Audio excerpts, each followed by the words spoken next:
联合国永续发展目标。目标12：负责任的消费和生产。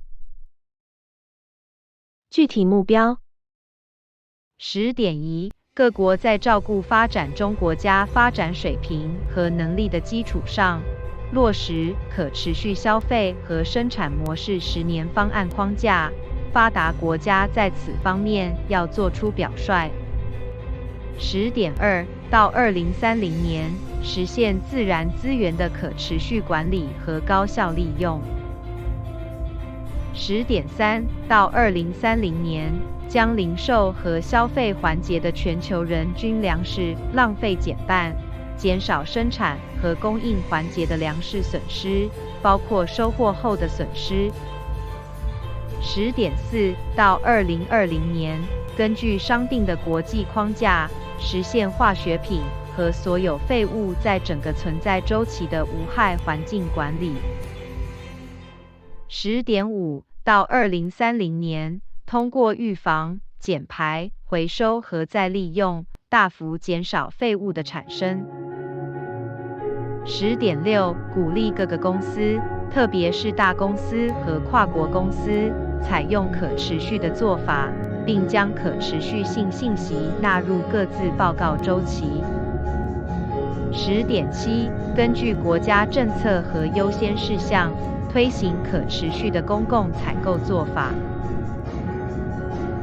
12.8 到2030年，确保世界各地的人们拥有可持续发展的相关信息和意识，以及与自然和谐相处的生活方式。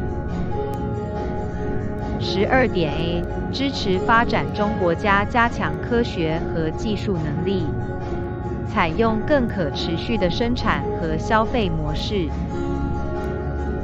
12B 开发和实施监测可持续发展影响的工具，对可持续旅游业创造就业机会，并促进当地文化和产品的发展。12C 对鼓励浪费性消费的低效化石燃料补贴进行合理化调整，为此，应根据各国国情消除市场扭曲，包括调整税收结构，逐步取消有害补贴，以反映其环境影响。同时充分考虑发展中国家的特殊需求和情况，尽可能减少对其发展可能产生的不利影响，并注意保护穷人和受影响社区。应对2019冠状病毒病。2019冠状病毒病的出现凸显了人与自然之间的关系，并揭示了我们始终面临的取舍。人类的需求无限，但地球满足人类需求的能力有限。我们必须在负面影响出现之前，理解和认识到人类可利用的自然是有限的。我们的生产和消费模式必须要体现这些制约。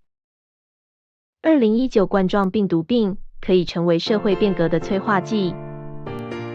我们必须重建更美好的家园，转变生产和消费方式，采取更可持续的做法。